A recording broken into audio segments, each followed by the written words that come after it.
Assalamualaikum warahmatullahi wabarakatuh. Alhamdulillah, hamdulillah wassalamu ala rasulillah wa na'udzu billahi min syururi anfusina wa min sayyiati a'malina. May yahdihillahu fala mudilla lahu wa may yudlilhu fala hadiya lahu. Asyhadu an la ilaha illallah wahdahu la syarika lahu wa asyhadu anna Muhammadan 'abduhu wa rasuluh. Wa ba'd. Allah Ta'ala fi Qur'anil Azim. A'udzubillahi minasyaitonir rajim. Bismillahirrahmanirrahim. Ya ayyuhalladzina amanu taqullaha haqqa tuqatih wa la tamutunna illa wa antum muslimun. Subhanallah azim. Jemaah sekalian yang dirahmati Allah Subhanahu wa taala, bersyukur kepada Allah Subhanahu wa taala karena berkat segala nikmat yang Allah berikan. Ya, kita bisa sama-sama berkumpul kembali di dalam majelis ilmu ini. Terutama yang patut kita syukuri adalah nikmat sehat dan juga nikmat iman dan Islam. Karena dengan nikmat itu kita amat sehat, kita bisa sama-sama bisa melangkahkan kaki kita dan berdoa menuju sendiri, dan juga nikmat iman. Ya, nikmat iman karena iman adalah perkara penting dalam kehidupan kita, maka kita wajib untuk mensyukurinya. Dan salah satu aplikasi dari perwujudan untuk bersyukur kita terhadap iman kita adalah dengan menuntut ilmu, yang mana nanti insyaallah tujuan kita menuntut ilmu ini untuk sama-sama mempertebal lagi iman kita, ya, dengan mempertambah wawasan keislaman kita, itu berdampak ya positif untuk iman kita. Amin. Salawat dan salam juga semoga tetap curah kepada Nabi Dahulu Muhammad Rasulullah Sallallahu Alaihi Wasallam. Semoga salat surga bersambung kepada keluarga beliau, sahabat beliau, ya, dan juga semoga juga kepada kita yang mengharapkan syafaat beliau di pada masyarakat nanti. Dan semoga kita tidak hanya kelak kita berharap bahwasanya kita tidak hanya mengaku sebagai umat Nabi Muhammad, namun yang lebih penting lagi nanti semoga kita diakui sebagai umat beliau. Jamaah sekalian yang dirahmati Allah Subhanahu wa taala, alhamdulillah saya ucapkan pada hari ini Sabtu Ahad, ya, kami dari Majelis Islam Sudaraka untuk edisi yang ketiga kembali mengadakan kajian rutin 2 pekanan yang diadakan setiap pekan kedua, ya, dan pekan keempat. Jadi ini udah masuk pekan keempat, ya. Jadi nanti untuk 2 pekanan ke depan mungkin di bulan Desember lagi. Dan tema kita pada hari ini berkaitan dengan hijrah, ya. Masih waktu itu tema edisi pertama yaitu hijrah, ya, move on. Sekarang kita akan bahas tentang hidayah. Ada kaitannya antara hijrah kita, ya, dengan hidayah. Yang populer, ya, kalimat atau istilah populer di masyarakat kan, aku belum mendapatkan hidayah, ya. Ketika diperintahkan untuk salah satu taat, terutama kalau di untuk perempuan, ya, untuk disuruh untuk berjilbab, alasannya bilang belum dapat hidayah. Atau disuruh untuk ibadah yang lain juga alasannya belum dapat hidayah. Nah, ini akan kita kaji, kita bahas dengan pemateri kita, Ustaz Abdurrahman Wahid, Ustaz Gus Dur. Ya, saya biasa panggil Ustaz Awe Abdurrahman Wahid.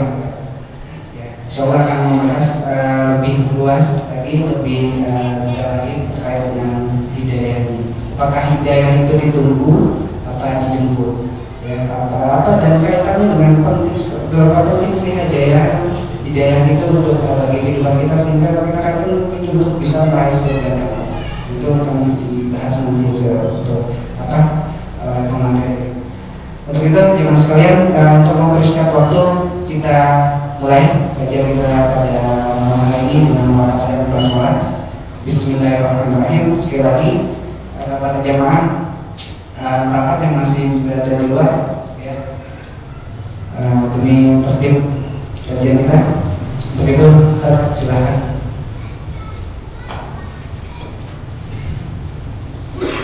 Assalamualaikum warahmatullahi wabarakatuh. Waalaikumsalam. Alhamdulillahi wa syukrulillahi wa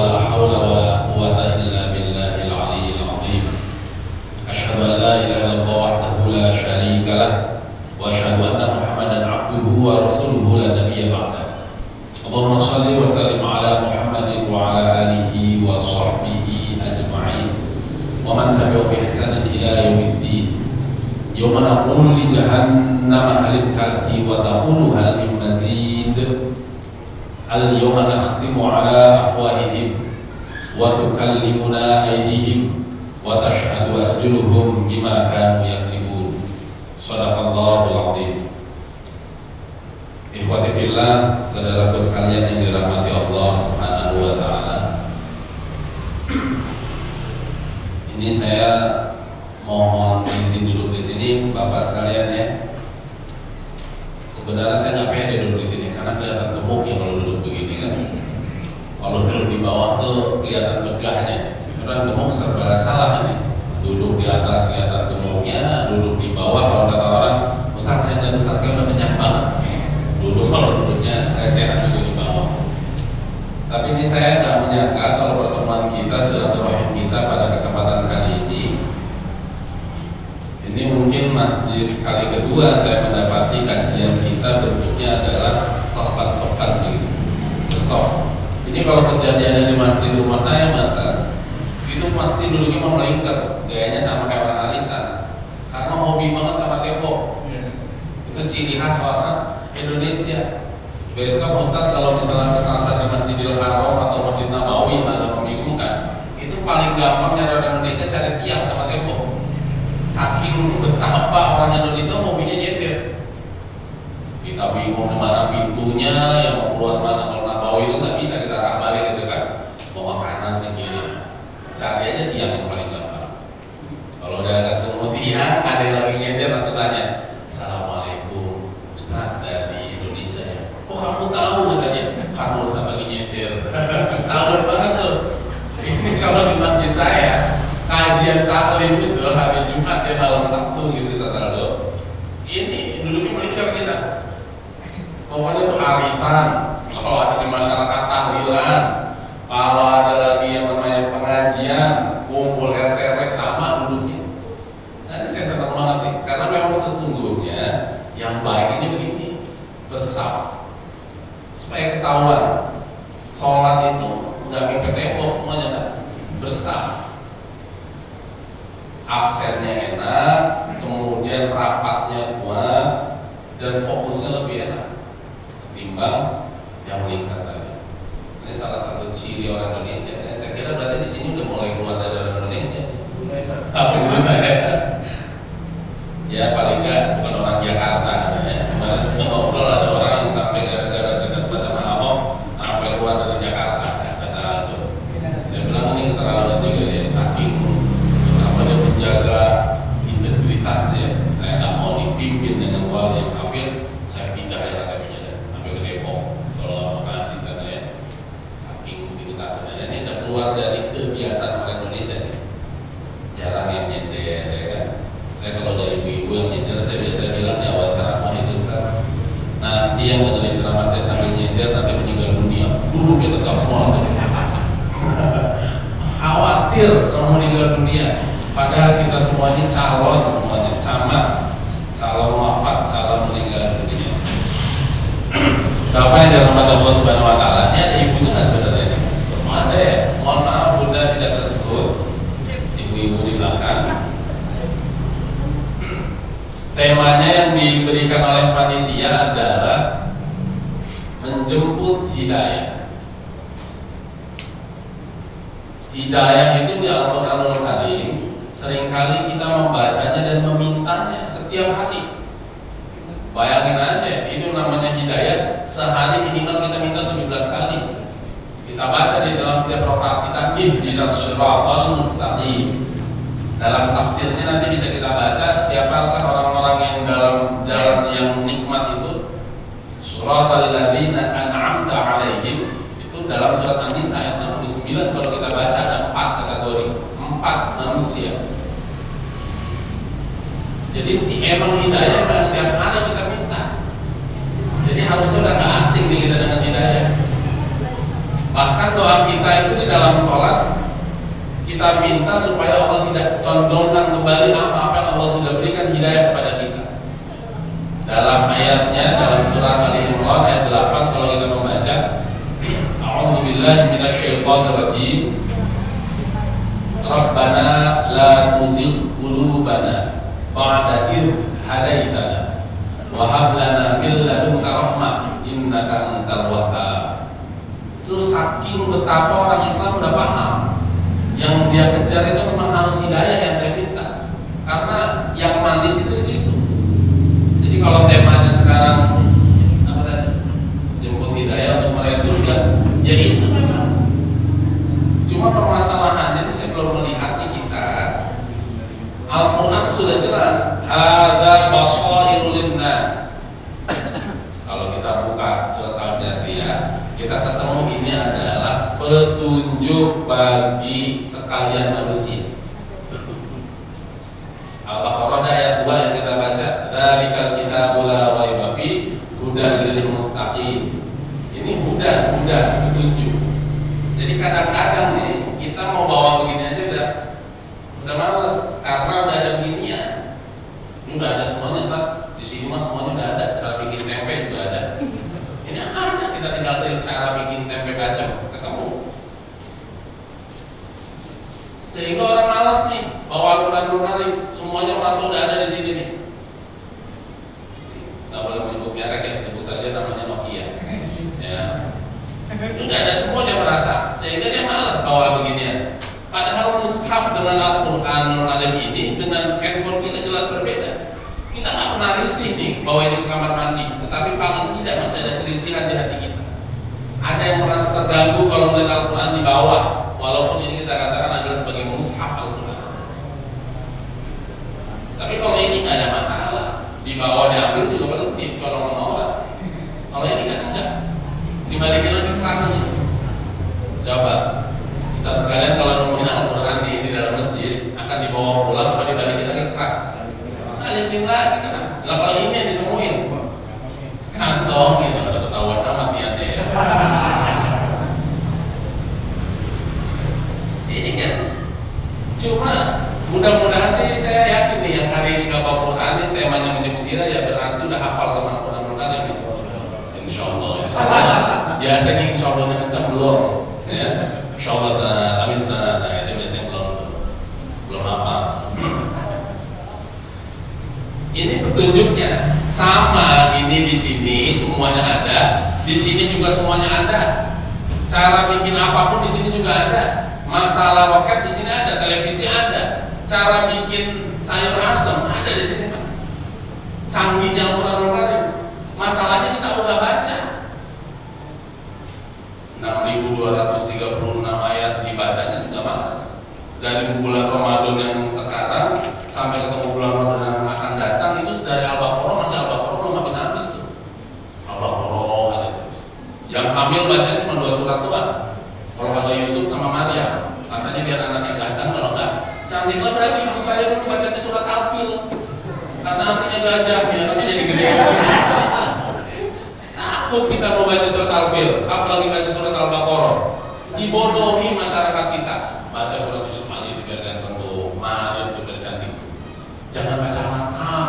Al-An'am itu artinya hewan ternak. Kenapa harus takut baca itu? Makanya Al-Qurannya datang. Ini disebut hidayah. Baru kita omongin langsung nyampe di Al-Quran, supaya bisa kecek saja. Jadi kalau Abdurrahman ngomong banyak salahnya. Ulama itu mengatakan begini: ketika aku melakukan kesalahan, jangan kau hina agamaku, karena agamaku itu adalah sudah sempurna. Tapi hinalah aku yang sesungguhnya tidak sempurna.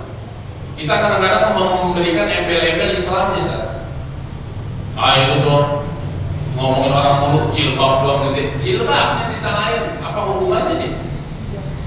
Itu tuh apa yang kemarin menolak FPI, yang disalahin jangan Islamnya dong. Manusia-manusianya silakan kalau mau ada salahkan. Islam itu tidak ada cacat sedikit pun, kesempurnaan milik agama Islam. Surat Al-Maidah ayat 3 yang kita paling lompat banget itu. Al-yawma akmaltu lakum dinakum wa atmamtu alaykum ni'mati wa raditu lakumul Islam dinan. Sudah sempurna, Islam tidak ada cacat. Maka kalau kita salah, orangnya yang harus ditimpa, bukan Islam. Jadi ada di sini saat semuanya. Ibu-ibu, cara mau bikin apa yang belum pernah di Al-Quran sudah ada semuanya. Kalau mau makan masak namanya soto tangkar. Nah, soto tangkarnya bro ada di Al-Quran. Masalahnya kagak dikepet. Surat berapa ayat berapa? Udah ada di Al-Quran. Pernah baca mas? Cara bikin soto tangkar di Al-Quran? Belum. Nah, berarti belum baca 6.236 ayat. Nasi uduk pondok kacang, ada di sini. Nasi uduk pondok kacang, nggak kalah sama ini, sama-sama touchscreen lagi. Kalau nggak percaya nih, saya buka ya. Gesernya touchscreen, sama nggak jauh beda. Semuanya ada di sini. Masalah nasi uduk, pecel ayam, pecel lele, Allah cuma kasih satu ayat doang udah selesai. A'udzubillahi minasyaitonir rajim. Was'alu ahla dzikri in kuntum la ta'lamun. Selesai itu masalah semua. Tanyalah kepada ahlinya jika kamu tidak tahu. Enggak mungkin Al-Quran masuk cabai sekilo berapa harganya. Bumbu-bumbunya apa saja tidak sedetail itu. Tapi Al-Quran sudah mengisyaratkan apapun ada di sini. Kalau kamu pengen bikin tempe bacem, tanya dong sama ahlinya. Kalau kamu pengen bikin soto tangkar, tanya dong sama ahlinya. Ini kan simbol. Al-Quran sudah menjelaskan kepada kita bahwasanya ketika ingin melakukan sesuatu, tanya kepada ahlinya. Jadi ini hudan, petunjuk, nggak usah khawatir. Kalau kita tema kita sekarang menyebut hidayah, tapi amal Al-Quran yang kita udah ogah, bagaimana hidayah akan datang kepada kita? Nah, saya ingin mengawali, ini baru mukadimah dari Ustaz. Ini sampai jam berapa Ustaz Aldo? Saya kalau nggak diingatkan lupa. Apalagi duduk begini nih, agak rasa. Makanya enakan pakai mimbar berdiri. Kalau udah pegel, nah itu ukurannya berarti kita harus duduk dulu. Sampai jam berapa saya? 7:30, cakep banget ya. Sampai jam 9 nanti saya jawab. Oke, baik. Yang megang Al-Quran kita buka dulu ayatnya.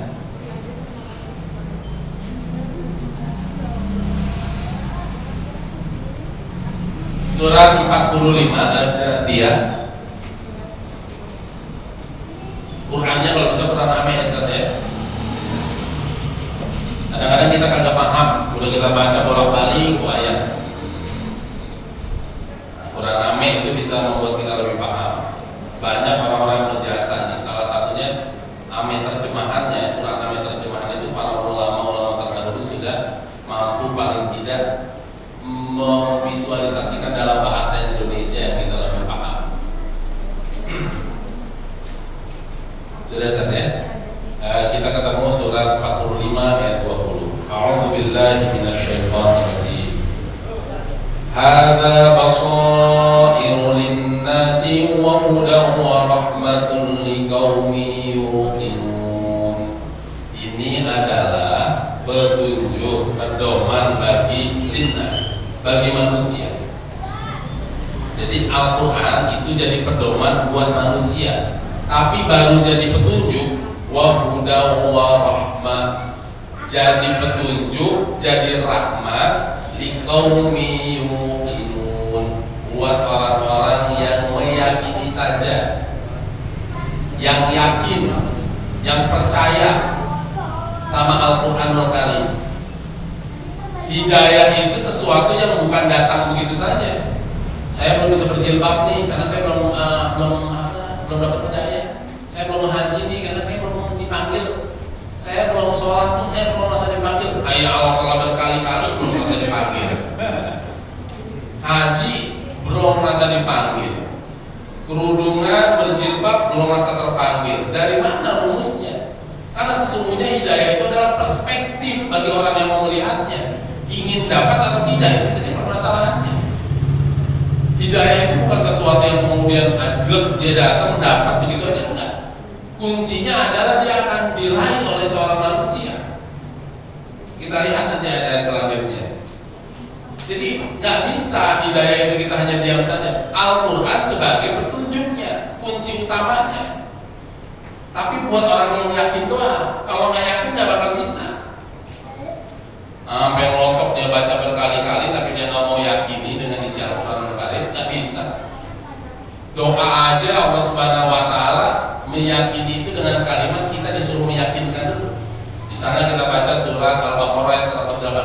Masa A'udzu billahi minasyaitonir rajim. Wa idza sa'alaka 'ibadi 'anni fa inni qarib ujibu da'watad da'i idza da'an falyastajibu li wal yu'minu bi. Aku akan jawab doa mereka wal yu'minu bi, kalau mereka percaya kepadaku. Ini doa aja masih kagak yakin. Saya sering bilang kepada jamaah, sering kali kita doa itu masih setengah hati. Contoh doa, nah, saya mau doa, minta pada Allah itu masih pakai mudah-mudahan. Padahal konsep doa di dalam Al-Quran tidak ada satu ayat pun yang menyatakan mudah-mudahan, enggak. Kecuali pujian kepada Allah. Kalau mau minta langsung minta kepada Allah. Rabbana hablana, langsung ya Allah berikanlah kepada kami. Ya Allah, mudah-mudahan seluruhnya ada baca Al-Fatihah. Oh, mudah-mudahan belum yakin dia 100% sama Allah Subhanahu wa taala. Kalau minta kepada Allah, ya Allah sembuhkanlah. Allah mantar nasihat bil basa ishfi anta syafi la shifa'a illa shifa'uka. Selesai. Allah 100% yang kasih garansi. Kita ini kadang-kadang gak yakin. Masih pakai mudah-mudahan tadi. Yasin aja dia bolak-balik 5 kali, mudah-mudahan. Al-Fatihah 1 kali, tapi yakinkan Allah Subhanahu wa taala yang punya kuasa. Sebagaimana doa Nabi Ibrahim alaihissalam ketika dia meminta kepada Allah Subhanahu wa taala. Ibrahim itu kalau minta jangan gemet-gemet. Coba, Ustaz, di Al-Quran kalimat doa para nabi itu selalu meminta. Kalau enggak mereka bertasbih, itu aja tipikal. Karena para pecinta maka mereka itu selalu bertasbih. Udah jelas-jelas di dalam perut ikan paus. Itu kan serem banget itu. Di dalam perut ikan, bukan kejebak dalam ruangan. Di dalam perut ikan. Tapi apa yang dikatakan seorang Yunus alaihissalam? La ilaha illa anta subhanaka inni kuntu minaz zalimin. Canggih banget itu. Gak sampai rasanya gitu. Udah kejebak dalam perut ikan, tapi yang dia baca adalah tiada Tuhan selain Engkau ya Allah. Kalau kita kan enggak, ya Allah keluarin ya Allah, ya Allah keluarin ya Allah kalau kita. Tapi doanya para nabi tingkatnya tinggi. Maka Allah jelaskan dalam surat As-Saffat surat ke-37. Coba selalu dibuka. Biar kita jeblut ini langsung ya. Jeblut itu bahasa saya, bahasa orang Turkana. Ayat 103 dan 143. Dari ayat 142 coba kita baca setelah itu dari 142 maknanya saja dulu sampai 143. Maka dia ditelan oleh ikan besar dalam keadaan tercela, maka sekiranya dia tidak termasuk orang yang banyak berzikir dan bertasbih pada Allah, niscaya dia akan tetap tinggal di perut ikan itu sampai hari berbangkit. Di dalam perut ikan terus sampai hari kiamat. Kalau dia seandainya launa minal musabbihin, seandainya dia tidak bertasbih pada Allah Subhanahu wa taala, subhanaka inni kuntu minaz zalimin, dia di dalam perut ikan terus tuh. Tasbih doanya para nabi udah di dalam perut, subhanaka inni kuntu minaz zalimin. Enggak minta dikeluarin. Tapi kalau sekalinya minta, langsung minta kepada Allah. Rabbana atina fid dunya hasanah. Minta langsung. Ya Allah, berikanlah kepada kami di dunia ini kebaikan. Gak ada begini. Ya Allah, mudah-mudahan di dunia ini kami dalam keadaan baik. Mudah-mudahan pada Allah 100%. Nggak usah pakai mudah-mudahan lagi. Kalau namanya minta kepada Allah itu nggak boleh kayak ke bapak kita. Kalau ke bapak kita uang belum tentu ada. Mudah-mudahan bisa beli motor Pak. Nah, boleh. Ke bapaknya belum tentu uangnya ada. Tapi kalau kepada Allah Subhanahu wa taala yang Maha Kaya, tidak mengurangi sedikit pun kan zulnya. Perbendaharaan enggak berkurang Allah Subhanahu wa taala. Mau minta apa juga enggak berkurang. Maka minta itu langsung. Itu ciri orang yang beriman namanya.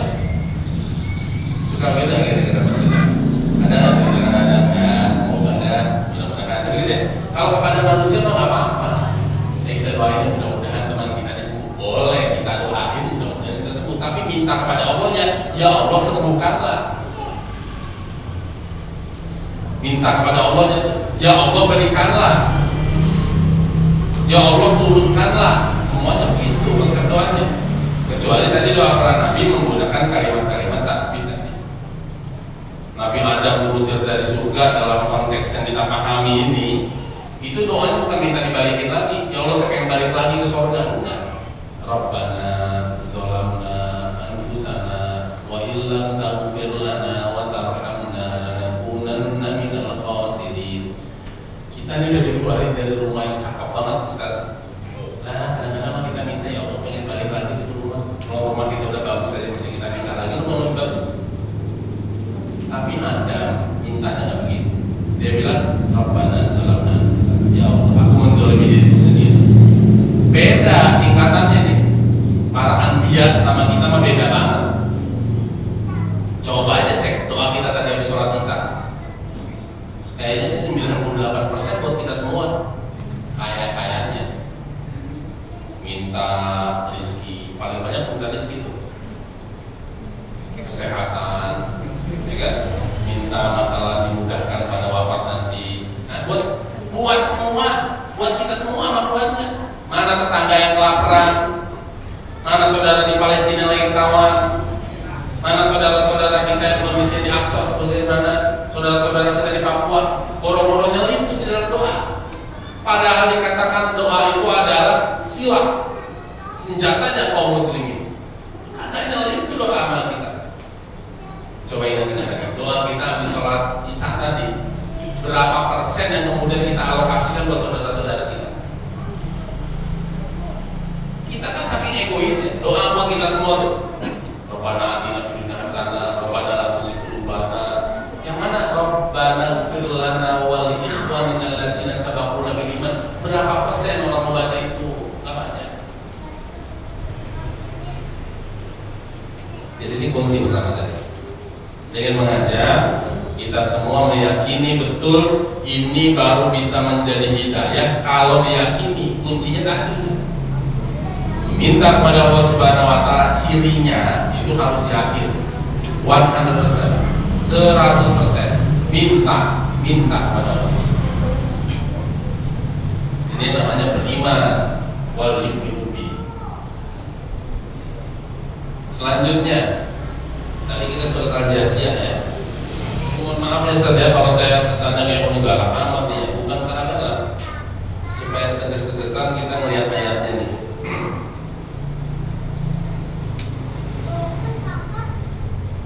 Surat 45 lagi kita balik ke ayat 23.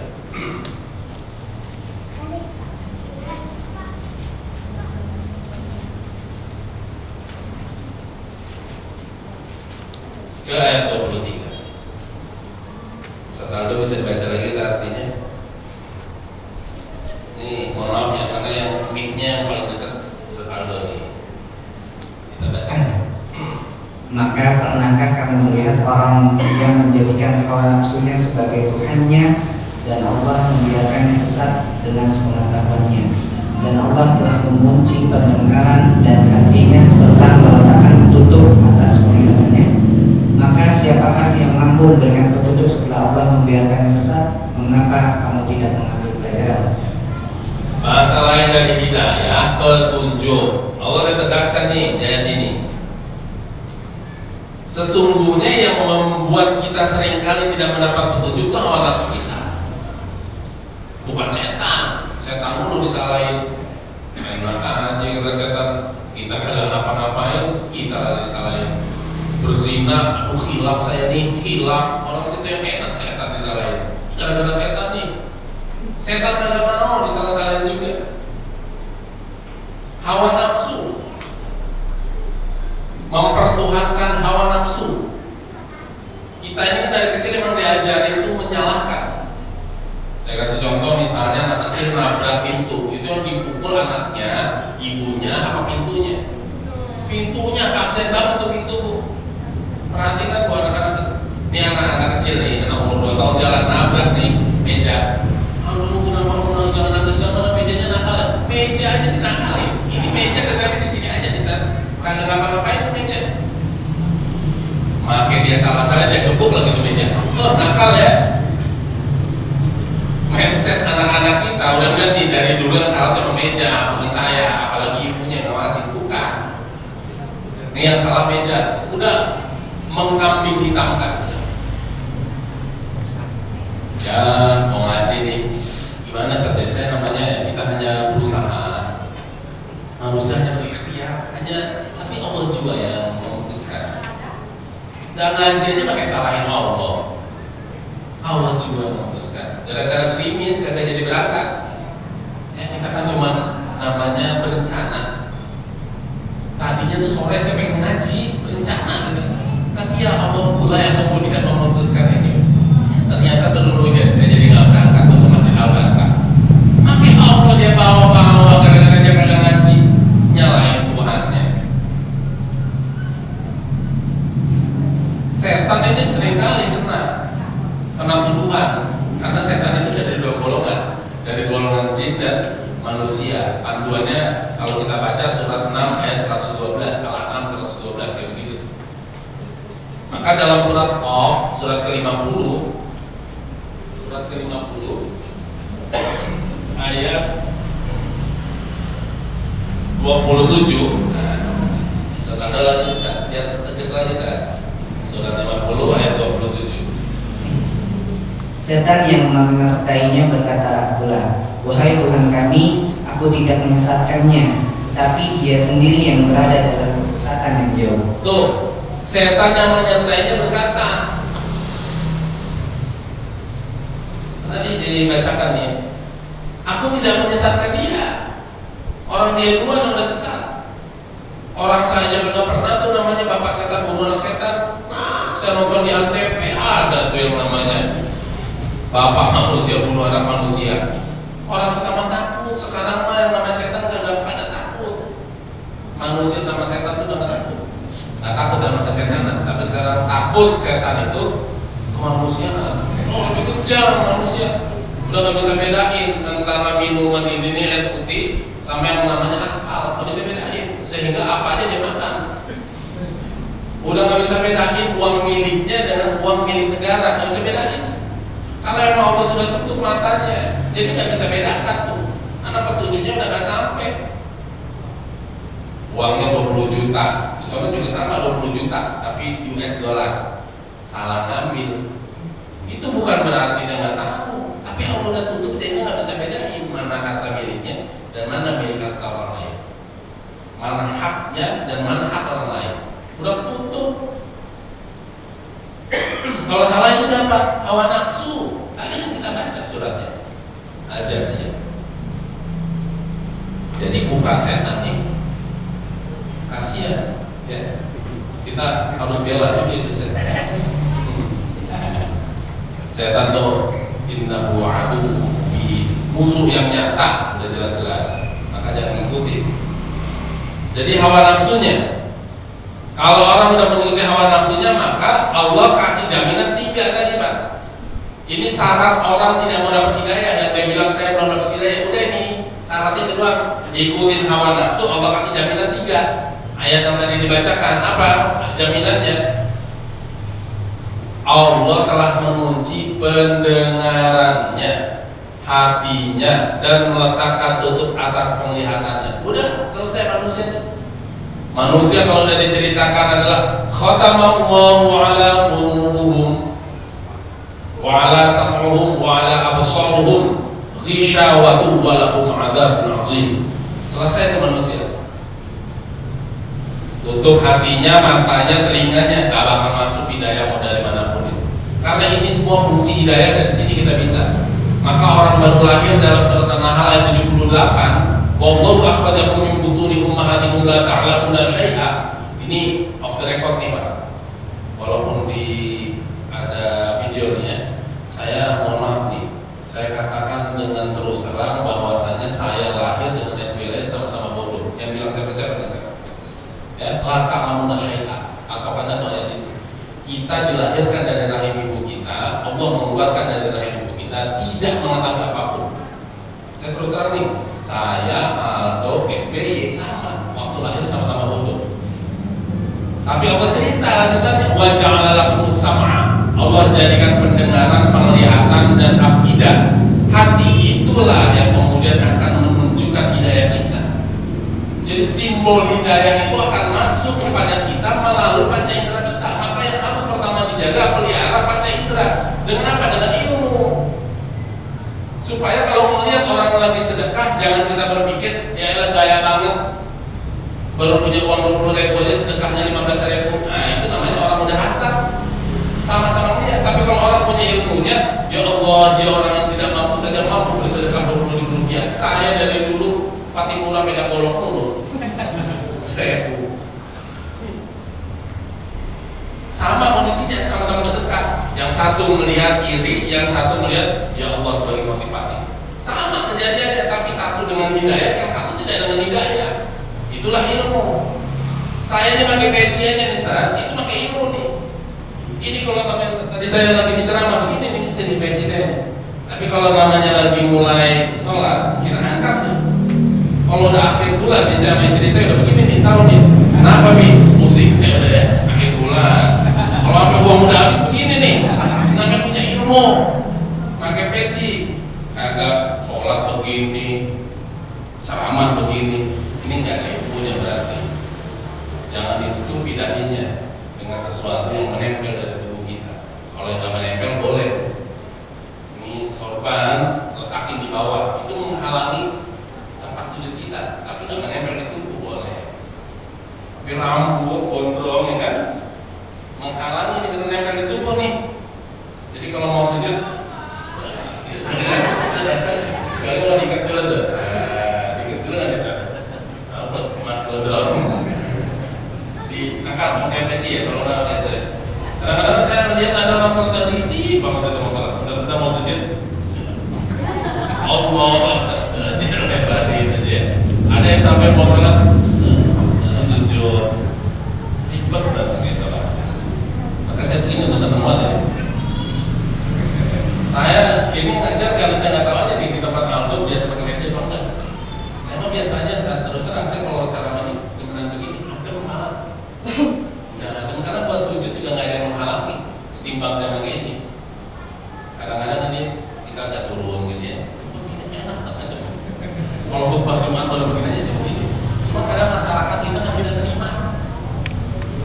Kayaknya pakai itu banget, pakai sarung. Ya Allah, ini kita pakai peci. Mereknya mutiara lagi kan. Susah. Ini Indonesia aja nih. Maka pakai peci itu pakai ilmu gitu. Jadi maka saya pendek gitu. Karena rontok sebenarnya ini ya. Dulu juga kalau rontok mah panjang. Rontok juga panjang kalau kita baca sifat ros. Baik, kita lanjut. Jadi ngomong peci gitu ya. Hidayah sama peci ada hubungannya nggak?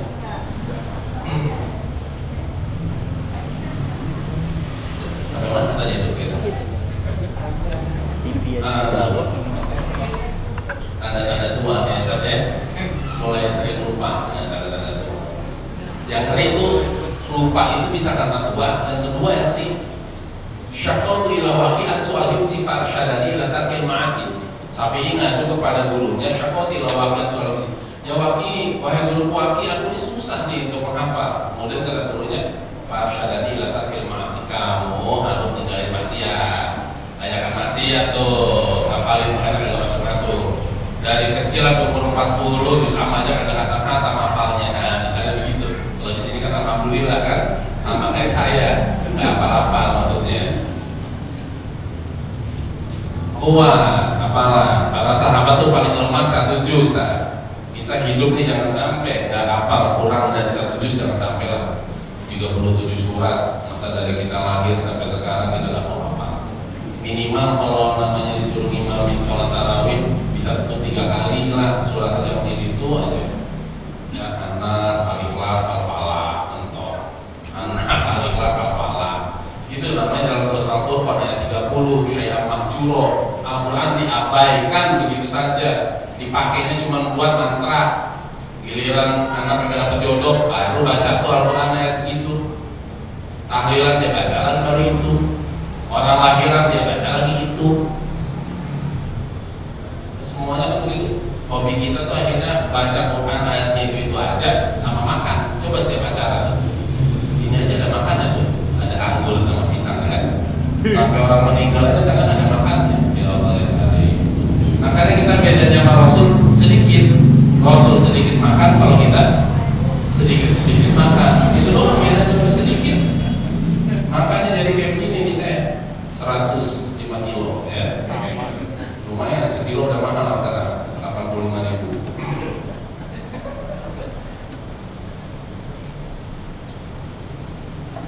Oke, kita lanjut tidur ngantuk. Padahal kita udah apa kok hadis Rasul. 3 mata yang dijamin oleh Allah Subhanahu wa taala dari api neraka. 1 adalah mata yang mampu terjaga di kala jihad di jalan Allah Subhanahu wa taala. Ini menuntut ilmu, kita silaturahim di dalam masjidnya ini menuntut ilmu. Langkahnya adalah jihad. Maka udah ngantuk ya. Sedikit-sedikit ngantuk. Giliran orang Mahabharata juga ngantuk. Maha yang diambil ya. Selain mahasiswa dari Allah Subhanahu wa taala yang maha datang sama maha dewa yang film aku amat sekarang film-film gitu. Nonton itu 2 jam waktu Indonesia Vietnam. Tapi di ngaji 45 menit udah sempat kata. Bawa duit 20.000 ke Indomaret aja terasa banget kayaknya itu kecil. Buat beli apa nih 10.000 kagak bisa buat beli apa. Tapi giliran bawa ke Masjid Al-Barkah kayaknya gede bener tuh uang 20.000 sama uang 20.000. Tapi yang satu jadi gede, yang satu jadi kecil. Mindset nih masalah hidayah. Sanggup nggak kita? Padahal kita udah hafal dalam surat An-Nahl ayat 96 bahwasanya di sisi kita pasti akan lenyap dan di sisi Allah pasti akan kekal. Itu udah nggak usah khawatir kalau baca itu. Baik, kita lanjutkan tadi. Dalam surat Al-Jathiyah tadi dijelaskan dalam ayat 23. Oleh karena itu kunci untuk mendapatkan hidayah itu adanya di mana Pak? Di panca indera. Peliharalah panca indera kita dengan ilmu tadi.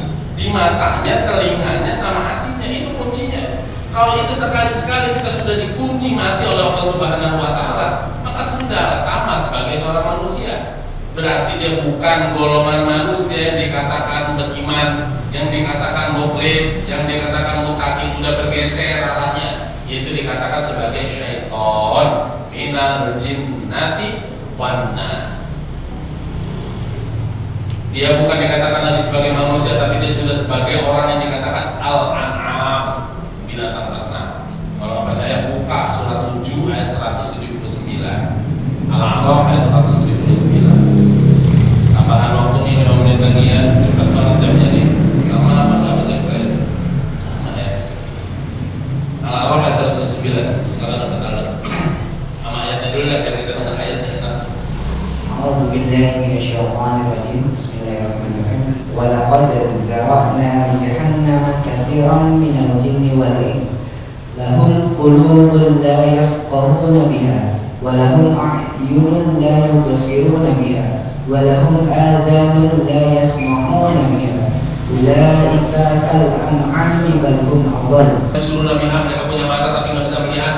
Walau adhanun la yasma'una biha, mereka punya telinga tetapi tidak mampu mendengar ayat Allah Subhanahu wa taala. Enggak ngaruh. Tetangganya sakit sama enggak sakit enggak ngaruh, tetap aja mau. Padahal hadis kutsinya udah sering banget kita baca. Ketika suatu saat seorang hamba di hadapan Allah Subhanahu wa taala, di mana engkau ya Allah, kenapa engkau tidak menjenguk aku pada saat aku sakit? Bagaimana mungkin kau Tuhan semesta alam kau sakit? Kau kan Rabbul Alamin ya Allah. Bukankah ketika tetanggamu saudara pukulan sedang sakit, maka sesungguhnya aku ada di sana. Itu ada datang pada hak seorang muslim atas muslim. Kita udah paham tuh hadisnya. Situn ada 6. Salah satunya apabila dia sakit, maka kemudian kita menjenguknya. Kita nggak datang tuh ada bendera kuning di kita nih di Jakarta. Kalau di daerah lain ada bendera putih ya saya di kampung bapak saya di Purwokerto benderanya putih. Kalau ada orang meninggal ada tulisannya inna lillahi wa inna ilaihi raji'un. Nggak datang karena kesibukan kita. Takziahnya kita nggak datang itu pada saat melihat saudara kita yang kemudian tertimpa musibah. Untuk takziah menguatkan kebaikan apa yang dilakukan oleh bapak. Saya itu selalu nanya. Namanya takziah itu harus menguatkan. Bapak itu orang yang rajin baca Qurannya, kalau ya Allah betapa luar biasa orang adalah orang baik, mudah-mudahan ya Allah mampu ditiru oleh keluarganya. Itu selalu berharap begitu. Kemudian kita doakan Allahumma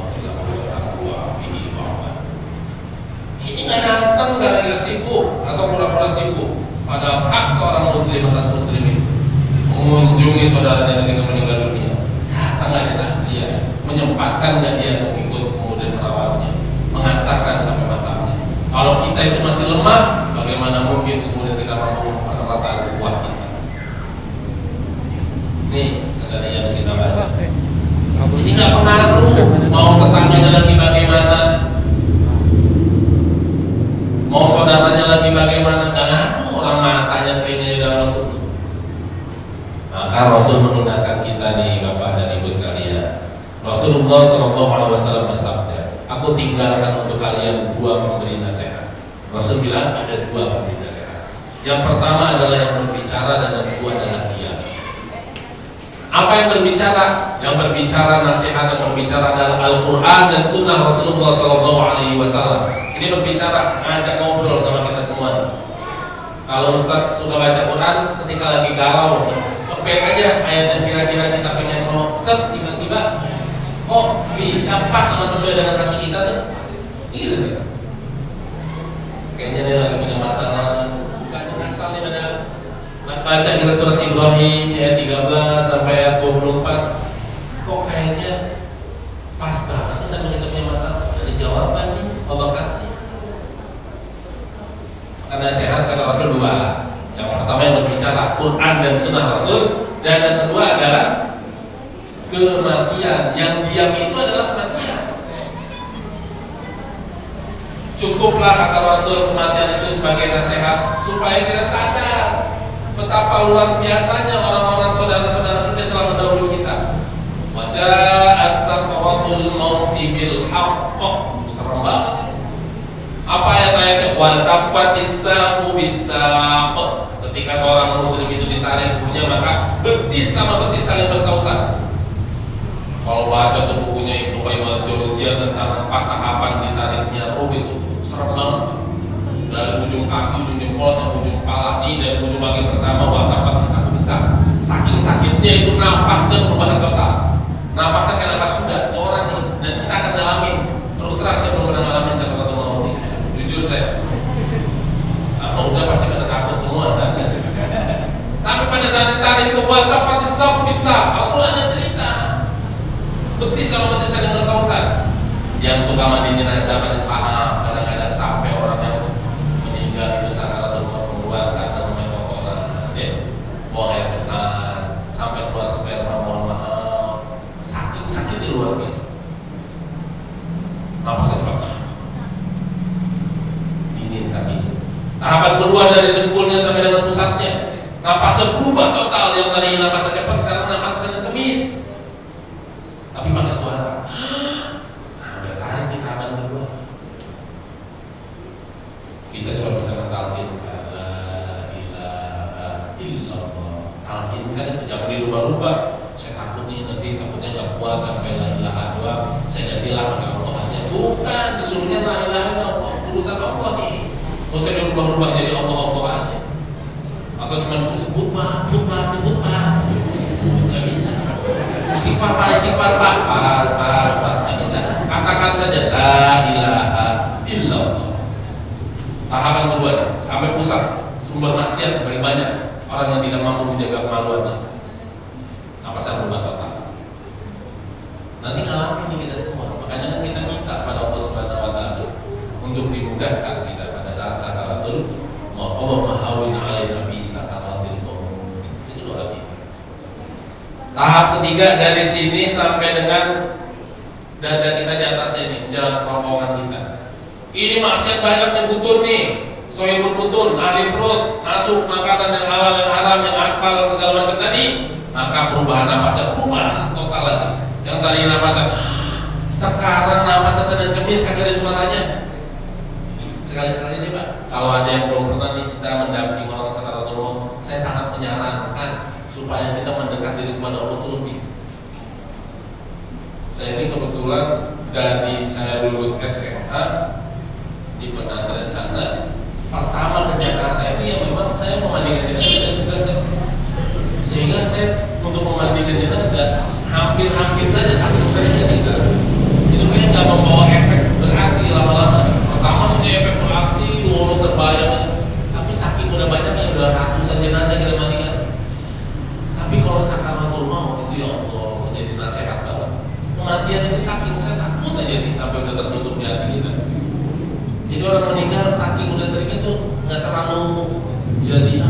pelajaran. Tapi kalau sakaratul maut, saya mendamping beberapa orang sakaratul maut ya Allah, tapi ini yang namanya buku begini deh Pak. Gak pernah sih dalam sejarahnya saya dengar orang lahirin itu tangan telapak tangannya sobek karena buku, gak pernah. Tapi orang sakaratul maut di daerah Madisan dia kata gini nih, saking kencangnya ini sobek. Apa namanya? Telapak tangan. Logikanya bisa kencang-kencangnya sekarang saya dengan kekuatan saya sekarang nih, nggak bisa sobek telapak tangan saya. Tapi saking sakitnya sakaratul maut, nggak tahu berapa del, sehingga kekuatan itu lari sini semua, gigi patah, saking sakitnya dia gigit. Terjadi itu sakaratul maut. Tapi sakit dari melahirkan, walaupun saya belum pernah melahirkan. Dan istri saya yang pernah.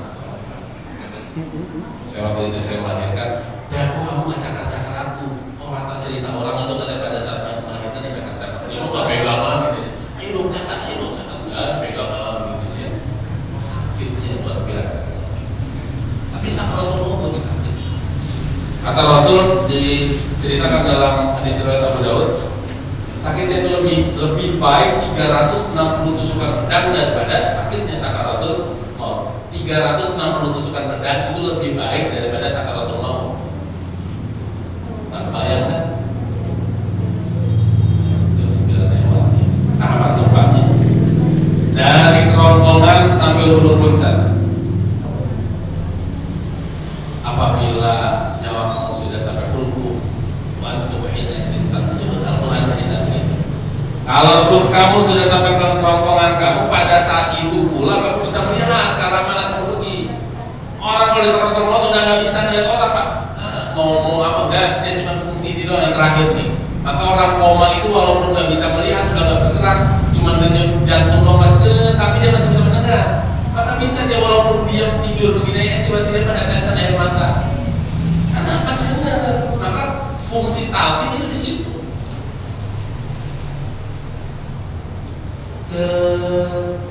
Wahidha balaghatul hulqum wa antum hina zintan suluk. Apabila roh kamu sudah sampai ke omongan kamu, saat itu kamu baru bisa melihat mana mau pergi, surga atau neraka, taman surga Allah atau siksa Allah Subhanahu wa taala. Kalau melihat taman surga Allah Subhanahu wa taala karena tidak pernah dia lihat kebaikan sebelumnya, dia tidak pernah melihat yang namanya keindahan sebelumnya, maka walaupun sakit yang luar biasa tadi, tiba-tiba dia mampu tersenyum. Terus matanya naik. Kita lihat nih, kalau orang mau wafat, menjelang wafatnya, matanya tuh naik ke atas. Itu karena dia melihat alam ruhnya. Kita memang manusia yang dalam kondisi sadar nggak bisa melihat.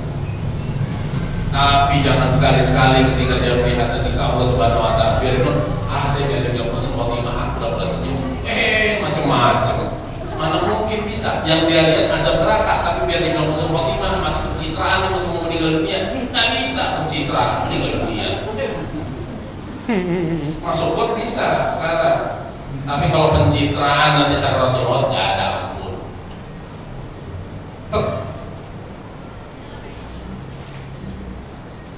Hidayah sampai ke sakaratul maut ya. Tapi memang harus begitu. Rasul yang ceritakan kepada kita. Jadi ambillah nasihat dari Rasul dalam bentuk dua tadi, yaitu Al-Quran yang berbicara, dan yang kedua adalah yang tetap atau diam, yaitu adalah kematian. Maka orang yang cerdas itu adalah orang yang menyiapkan kematian. Terakhir sebuah ayat untuk sama-sama kita amalkan dan kita yakini. Tuh, benar banget ini. Kacau aja nih teman-teman. Baca gitu. Kita baca surat Hud ayat 15 sampai 16. Ini penutup kajian kita sampai nanti dibuka tanya jawab.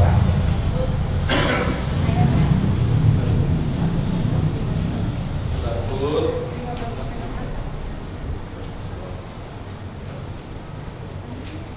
ayat 15 sampai 16. Terus ya.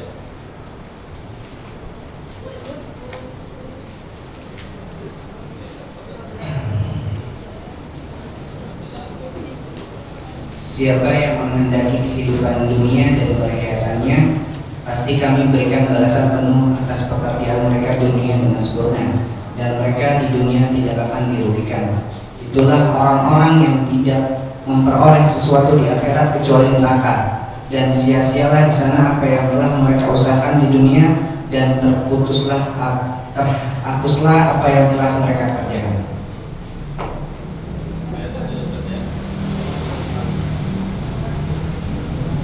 Siapa yang menginginkan kehidupan dunia, itu hidayahnya. Hidayah itu adanya di dunia. Di akhirat nanti kita akan mendapatkan syafaat. Kalau kehidupan dunia saja yang kita inginkan, sebagaimana surat Al-Baqarah 200, kita kebaikan cuma di dunia doang, nggak di akhirat, maka kata Allah Subhanahu Wa Taala, ya kami akan berikan balasan amal perbuatan mereka di dunia saja, dan mereka di dunia tidak akan dirugikan. Di dunia maka awal dirugikan. Mereka itulah orang-orang yang tidak memperoleh apa-apa di akhirat kecuali neraka Allah Subhanahu Wa Taala, dan gugurlah semua amal perbuatan mereka serta batallah apa yang mereka kerjakan. Maka jangan merasa kita ini adalah orang yang kemudian sudah mendapatkan hidayah Allah tanpa terus memperbaiki kualitas diri kita. Surat An-Najm ayat 32. Surat An-Najm, Allah ingatkan kita, janganlah kalian merasa suci. Nggak boleh. Manusia nggak boleh merasa suci, karena dialah Allah yang lebih mengetahui siapa yang bertakwa dan tidak. Jadi masuk kita ke masjid ini tempatnya terang. Saya walaupun duduknya lebih tinggi daripada ustaz kalian, bukan berarti lebih baik. Nggak boleh. Kalau kita merasa hari ini kita duduk di sini ada yang merasa lebih baik karena ukurannya pakaian kita, karena jabatan kita, karena kekayaan kita, maka sungguh kita merasa orang yang lebih suci dari Allah. Bilang Allah yang paling tahu tentang ukuran kita masing-masing. Maka untuk mendapatkan hidayah Allah Subhanahu Wa Taala, jaga panca indera, nilai semua saya, terus berbuat baik, tinggalkan perbuatan buruk, tingkatkan kualitas diri tadi. Jangan pernah merasa kita ini lebih dibandingkan orang lain. Allah yang maha mengetahui kualitas iman kita, kualitas takwa kita. Ada yang tahu. Maka orang Masjidil Haram mau presiden seharusnya udah nggak ada level-levelan lagi. Ya, saya kadang-kadang jengah. Seorang masuk di Istiqlal, oh dia menteri nih, kasih tempat duduk khusus. Kalau dia datang ke belakangan, duduk dong di sofa belakang. Sok pertama milik orang yang pertama berhak datang masuk masjid. Itu di masjid itu udah netral semuanya. Nggak ada yang lebih kaya, nggak ada yang lebih, kecuali untuk imam. Karena memang dia dipilih. Maka afsahuhum wa afqahuhum. Mereka yang lebih fasih dan mereka yang lebih paham tentang agama. Ini sekilas saudara sekalian, ibu sekalian. Tentunya pembicaraan saya banyak mengaturnya, banyak bercandanya, tapi mudah-mudahan bisa diambil hikmahnya yang baik-baik saja. Jangan sampai apa-apa yang buruk datang dari saya kemudian diambil sebagai hujah bapak dan ibu untuk melakukan sebuah perbuatan yang buruk. Selanjutnya mungkin nanti tanya jawab di Universitas Tanggal. Aku mau polihada astagfirullah wa lakum wa lisa'iril muslimin wal muslimat fastaghfiruhu innahu huwal ghafurur rahim. Assalamualaikum warahmatullahi wabarakatuh.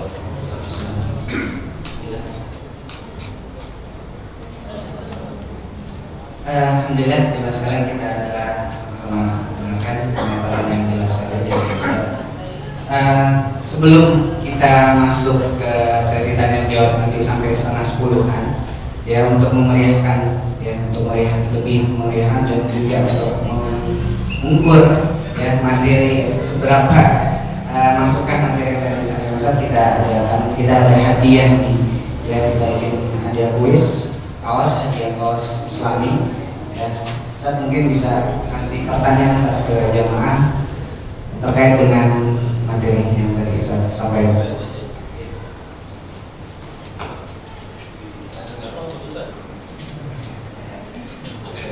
Kalau yang susah nih, siapakah penggali makam Nabi? Kayaknya mungkin gak ada yang tahu ya, susah. Mungkin apa ya, penggali makam Nabi.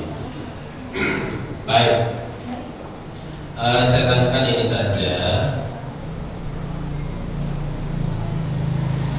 Rasulullah SAW menyatakan kepada kita, tinggalkan dua pemberi nasihat. Nasihat apa sajakah yang dimaksudkan Rasulullah SAW? Oke, suara mau hadiah. Ada sahabat. Oke.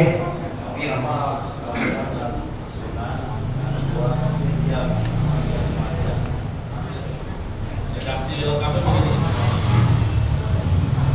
Ini benar jawabannya, tetapi redaksi lengkapnya aku tinggalkan untukmu ini dua nasihat. Yang pertama nasihat yang berbicara, Dan nasihat yang kedua, nasihat yang diam. Yang berbicara itu ditafsirkan adalah Quran dan Sunnah, sedangkan yang diam adalah kematian. Jadi sahih yang dijawab oleh Asina, Ustaz Hermanto berbuyung ya. Oke, Mas. Ini maju depan.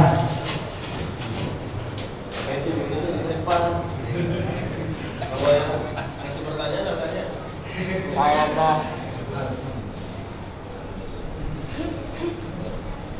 Oke, tapi masih ada hadiah Iman Kaos. Mungkin nanti untuk penanya terbaik ya nanti bisa.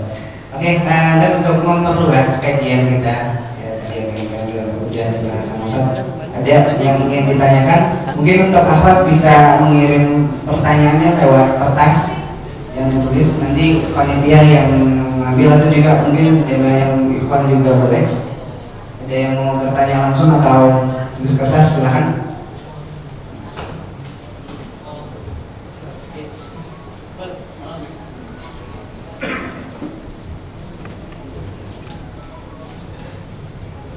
Assalamualaikum warahmatullahi wabarakatuh. Nama saya Yos. Pertanyaan Hidayah ini, kalau dari guru-guru kebanyakan tentang ini paman Nabi Abu Thalib. Jadi ketika beliau wafat, sepertinya Nabi ingin dia masuk Islam, tapi akhir hidupnya tetap kafir. Kira-kira penjelasannya apa yang membuat dia bertahan dengan kekafirannya, padahal dia membela Nabi. Demikian. Assalamualaikum warahmatullahi wabarakatuh.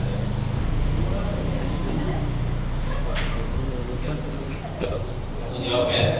Yang pertama, saya kira bagus untuk ditelaah nanti di Sirah Nabawiyah. Adalah pada saat menjelang wafatnya Abu Thalib, bagaimana tidak mungkin seorang Rasulullah SAW berusaha meyakinkan betul pamannya, karena dia adalah pembela. Dia adalah keluarga yang membela seorang Muhammad ini dari orang-orang kafir. Jadi luar biasa mati-matian seorang Abu Thalib pembelanya. Tetapi kegengsiannya ini lebih tinggi, karena di situ pada saat wafatnya ada Abu Jahal, apakah kau akan meninggalkan agama nenek moyangmu? Padahal Rasul cuma minta kepada seorang Abu Thalib, katakan saja la ilaha illallah, agar engkau nanti ketika mengatakan itu aku mampu mempermudahkannya di hadapan Rabbul nanti. Rasul cuma minta la ilaha illallah, belum sadar baik benar, tak mau juga. Maka kemudian ketika wafatnya Abu Thalib, Rasul masih berharap, Rasul masih punya keinginan untuk kemudian dengan doanya sebagai seorang Nabi Muhammad SAW mampu meringankan dosa-dosanya seorang Abu Thalib. Tapi kemudian Allah menurunkan ayat yang kemudian kita kenal, ayat yang tadi disampaikan oleh Ustaz. Innallaha la yahdi man ahbabta walakinnallaha yahdi man yasha. Allah tidak memberikan petunjuk kepada siapa saja yang kau cintai Muhammad, bukan itu kuncinya. Tetapi hidayah itu datang kepada siapa saja yang Allah kehendaki. Siapa yang dikehendaki Allah yang mau. Kalau saya tanya kepada bapak, kepada ustaz sekalian, ada orang yang sholat sama nggak sholat, kira-kira yang dikehendaki Allah dapat hidayah yang sholat apa nggak sholat? Yang sholat. Logika manusia nih. Ada orang yang bersedekah sama nggak bersedekah, yang akan dikehendaki Allah, yang dikasihnya bersedekah atau bersedekah. Yang bersedekah ini logika manusia. Maka mayyasha itu adalah orang-orang yang membuka diri sesungguhnya. Jadi hidayah itu laksana cahaya, dia akan masuk orang yang membuka jendela hatinya. Kalau jendela hatinya nggak dibuka, bagaimana cahayanya akan masuk? Maka nggak bisa dia kalimat yang menunggu hidayah, menunggu panggilan, nggak bisa.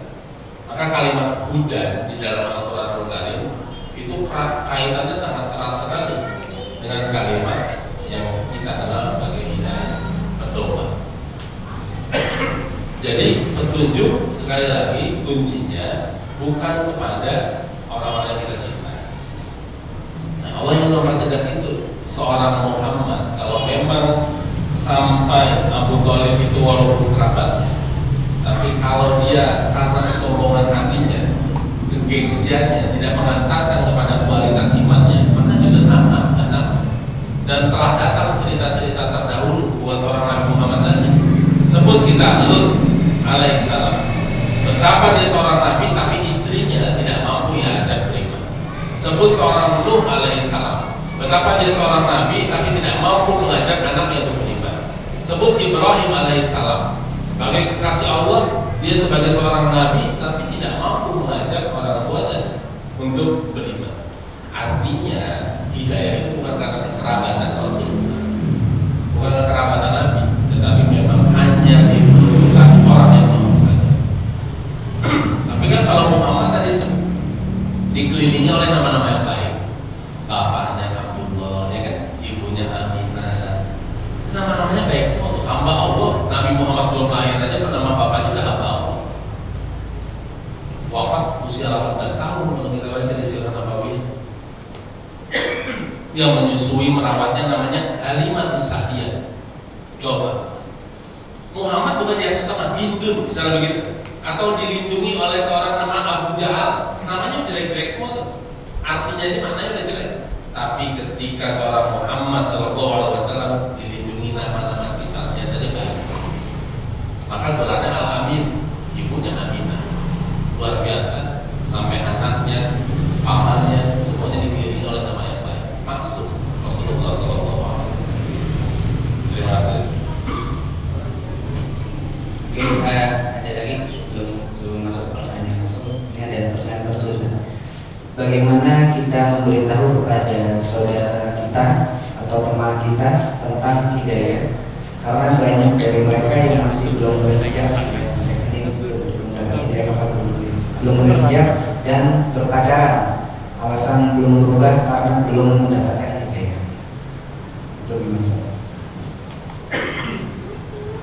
Yang pertama, hidayah tidak bisa diberitahu, itu harus kita pahami. Tadi sudah jelas ya. Hidayah itu petunjuknya diberikan kepada orang yang mau. Jadi nggak bisa kita bilang nggak perlu dapat hidayah aja cara mendapatkan hidayah, bukan begitu sesungguhnya.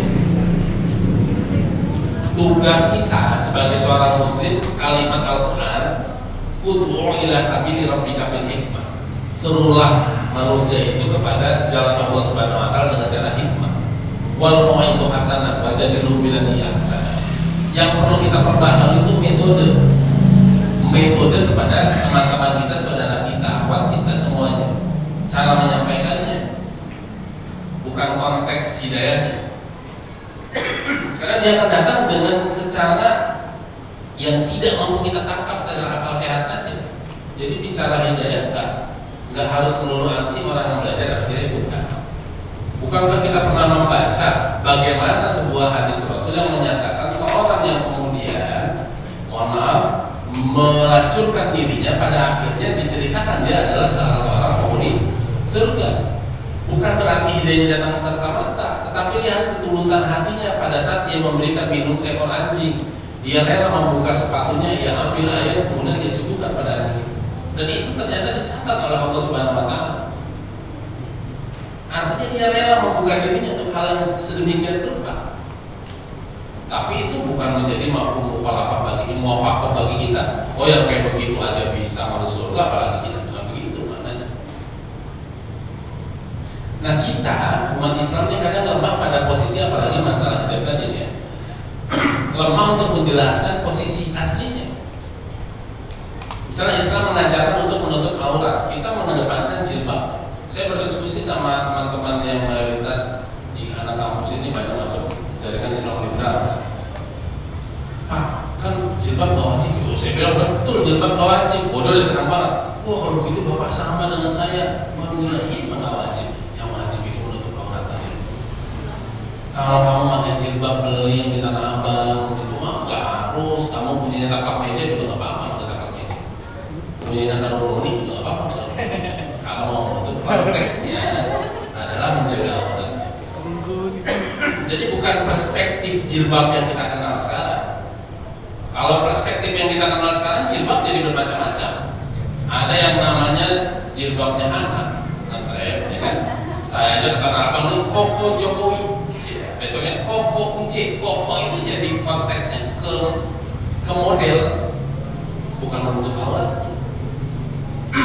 Maka pilihlah, maksud saya, cara berdakwah yang paling tepat dan kita yang paling mengetahui. Saya ini kalau cerita sama Mas Aldo, saya kalau namanya pengen protes sama istri, caranya melalui doa. Itu menurut saya cara paling tepat dan efektif. Jadi kalau saya lagi sholat berjamaah di sholat malam sama istri saya, yang udah saya praktekkan, saya pernah kayaknya apa namanya itu jadi batuk ya. Istri saya ini kalau sarapan, saya jarang banget dibikin sarapan pagi-pagi. Padahal kita jam 7 udah berangkat. Kadang-kadang dia beli aja, padahal saya pengen masak-masakan dia gitu ya. Maka saya minta nih, kalau saya nasihatin begini, kamu itu masak itu, saya takut menyinggung perasaan. Tapi ketika sholat malam kita berjamaah, kita doa, ya Allah ya Tuhan, bukakanlah pintu-pintu warung pada pagi hari, pada subuh ini ya Allah. Ya amin tuh, amin. Gak mungkin bilang gak amin, gak mungkin dia bilang gitu. Ya Allah ya Tuhan, sediakanlah sarapan buat hamba, buat anak-anak istriku ya Allah pada pukul 6.30 ya Allah. Dia bilang amin ya Allah, pasrah aja dia. Ya Allah ya Tuhan. Nah, pokoknya saya kalau pengen mengeluh itu pada saat sholat malam, saya aja ada sholat berjamaah, kamu amin aja ya. Iya, boleh semangat ya amin. Padahal semuanya perlu besar saya dan istri saya semua itu ya. Jadi amin. Habis sholat subuh tuh Pak, hebatnya tiba-tiba dia langsung pergi ke warung belanja gitu ya. Dan jam 6 alhamdulillah dimasakin, jadi jam 6 itu udah matang. Padahal kalau nggak bilang itu pertama, paling ini beli nasi uduk ya, lontong sayur gitu ya. Tapi ini metode dakwah maksud saya. Saya pernah ngasih buku ya ceritanya, aduh saya kurang seret nih, saya kasih buku taruh aja di atas kasur udah dia baca. Ternyata nggak mempan, nggak bisa. Cara lain lagi, kita terus mencoba dengan berbagai macam cara, dan itulah metode yang paling baik. Terus coba, karena belum tentu satu sisi akan tepat. Masalah hijab bisa jadi dia kalahnya dengan cara diajak ngaji. Bisa jadi dia kalahnya nanti akan menyerah, dia mampu membuka hatinya dengan cara kita ajak acara-acara misalnya fashion show. Orang-orang hijaber bisa jadi kemudian juga kita sering ajak untuk kemudian berdiskusi dengan kita. Caranya banyak. Jadi kalau tanya cara kepada saya kira antum a'lam itu yang pasti lebih tahu ustaz-ustazah semua. Karena kondisi orangnya pasti berbeda-beda. Syukurullah. Ada lagi pertanyaan terakhir sebelum ditutup dengan doa dari Ustaz Fakir. Ada lagi? Silakan Pak.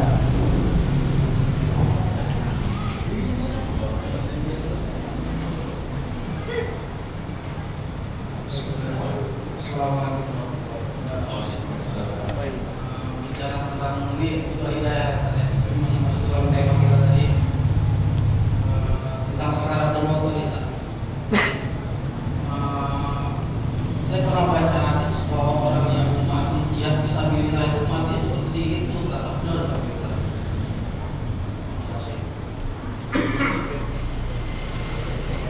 Yang benar hadisnya atau rasanya nih? Kalau rasanya saya nggak tahu, karena belum pernah ngalamin itu semua. Benar apa enggak? Hanya dulu orang jihad fisabilillah. Tapi kalau hadisnya itu marfu, artinya bukan mauquf, sampai dari Rasulullah SAW. Saya ingin menceritakan begini, sakaratul maut adalah hak setiap manusia. Caranya saja yang berbeda. Jadi jangan katakan begini, ada orang Pak, mohon maaf ya, saya katakan terlindas kepalanya dengan truk, itu dibilang nggak ada sakaratul maut ya, pasti nggak ada sakaratul maut. Tapi alamnya kita nggak bisa melihat. Ada orang yang koma nih, udah seminggu di atas tempat tidur, kayaknya tenang aja, ya Allah enak banget dan meninggalnya kayak orang tidur, ada yang sudah begitu ya. Itu bukan berarti dia nggak ngalamin sakaratul maut yang tenang begini selama seminggu nih. Kita nggak tahu alam ruhnya. Maka Al-Quran cerita dalam surat Al-Isra, wa yas'alunaka 'anil ruh, qul ar-ruhu min amri rabbi wa ma utitu minal 'ilmi illa qalila. Kalau pertanyaannya adalah bagaimana orang jihad fisabilillah, apakah kemudian dia dikatakan sama seperti semut? Tentunya konteksnya bukan berarti kita telah mentah-mentah. Karena hal yang paling mudah kita lihat, Rasulullah SAW sebagai manusia termulia pada zamannya dan sampai dengan akhir zaman dan zaman-zaman sebelumnya itu mengalami proses sakratul maut yang hebat. Yang kemudian kita mengenalnya dalam sejarah itu mengatakan ummati alaikum sholat dan lain sebagainya. Rasul saja manusia yang kemudian istighfarnya setiap malamnya tidak kurang dari 100 kali. Berbeda dengan kita tentunya, itu masih mengalami proses sakratul maut. Apalah kita, maksud saya. Jihad yang seperti apa yang kita inginkan? Jadi kalau dikatakan ada lagi kita semut itu adalah yang dikatakan murni sebagaimana semut yang sesungguhnya, tentunya tidak salah. Itu komparasi, perbandingan antara yang sakitnya luar biasa tadi dengan sakitnya digigit semut. Tapi proses pengalamannya sama-sama sakitnya luar biasa. Bukan kayak digigit betat gitu ya, kan ada orang tanya sakratul mudah ya, Pak. Ya Allah, baru saya tinggal sebentar kamar mandi tapi udah meninggal. Tapi cepat itu proses sakratul mautnya. Set. Orang digigit semut itu kan kayak orang cepat, tek, kayak orang disuntik gitu. Sakit. Tapi kenapa dia sakitnya mudah hilang? Karena sesaat. Coba kalau jarumnya digini-gini terus, sakitnya akan bertubi-tubi. Dan itu Al-Quran yang menceritakan proses nanti di neraka itu. Mengapa neraka itu sangat menakutkan bagi kita? Karena prosesnya berkali-kali, mati hidup, dan itu yang membuat sakit. Sakaratul maut yang membuat sakit itu masuk keluar tadi. Terus-terusan. Nah, setelah itu bisa buka di sana surat Al-Furqan ayat 13 itu kan ngeri itu suara api neraka begitu. 12-13. Surat 25 ayat 12-13. Jadi pada akhirnya saya katakan sakaratul maut adalah hak setiap muslim. Semua kita pasti akan merasakan. Itu adalah dalam kondisi hadis sebagai komparasi kita. Sama kayak Rasul mengatakan barang siapa yang kemudian jadi saf pertama, walaupun ini saya tidak setuju dengan hadis ini sebagai hadis mutlak atau terima dalam mentah-mentah, tapi adalah sebagai hadis motivasi. Dia laksana berkorban, seekor onta, terus belakang sapi, terus bukan berarti dia sama berkorban. Enak aja kalau begitu dia nggak berkorban lagi. Sholat aja di saf pertama terus. Jadi hadis motivasi demikian pula dengan sakratul maut. Betapa agungnya jihad di jalan Allah, karena Allah beli dia dengan surga Allah Subhanahu wa Ta'ala, yaitu mereka yang mampu berjihad dengan anfus wal mal. Surat At-Taubah ayat 111 nanti kita baca. Surat 9 ayat 111. Tadi ada dapat Al-Furqan ayat 12 sampai 13. seremnya misalnya. Apabila ia neraka melihat mereka dari tempat yang jauh, mereka mendengar suaranya yang gemuruh karena marahnya. Dan apabila mereka dilemparkan ke tempat yang sempit di neraka dengan dibelenggu, mereka di sana berteriak mengharapkan kebinasaan. Akan dikatakan kepada mereka, janganlah kamu mengharapkan pada hari ini satu kebinasaan, melainkan harapkanlah kebinasaan yang berulang-ulang.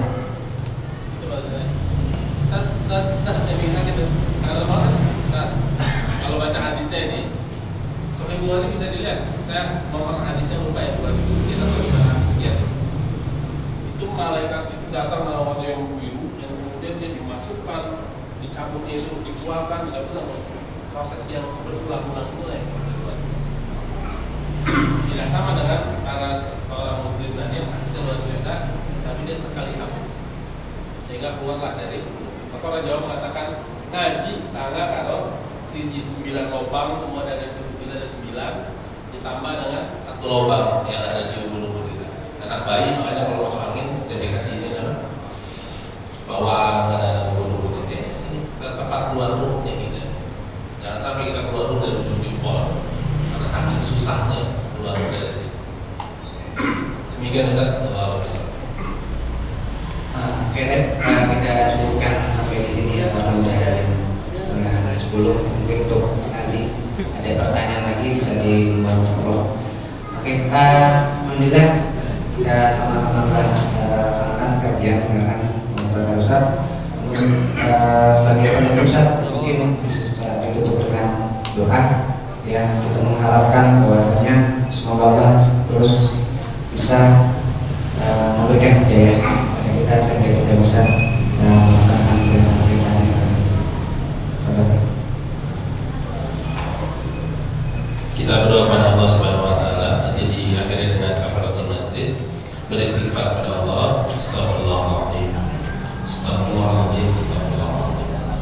حمدا شاكرين حمدا داعين حمدا يوافي نعمه ويكافئ مزيدا. يا ربنا لك الحمد كما ينبغي لجلال وجهك الكريم وعظيم سلطانك.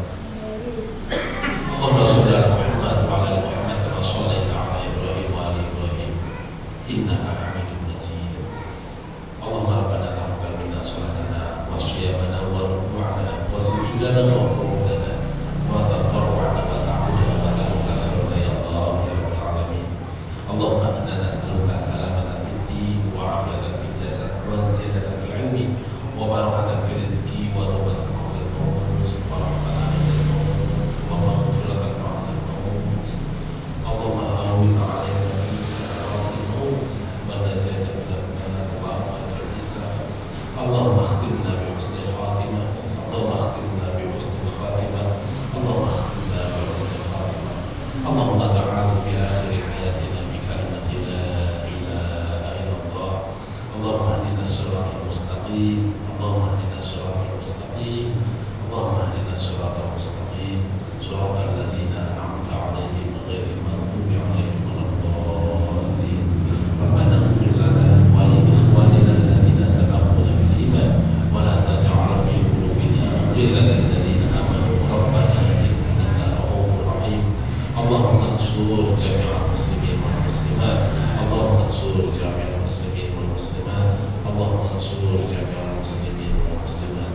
ربنا هب لنا من ازواجنا وذريتنا قرة اعين واجعلنا للمتقين اماما. ربنا لا تزغ قلوبنا بعد إذ هديتنا وهب لنا من لدنك رحمة إنك أنت الوهاب. اللهم نور قلوبنا. اللهم نور قلوبنا. اللهم نور قلوبنا. ربنا آتنا في الدنيا حسنة وفي الآخرة حسنة وقنا عذاب النار. سبحان ربك رب العزة عما يصفون وسلام على المرسلين والحمد لله رب العالمين. Untuk menambah hadis subhanallah wa bihamdika asyhadu an la ilaha illa anta astaghfiruka wa atubu ilaik. La ilaha illa anta. Assalamualaikum warahmatullahi wabarakatuh.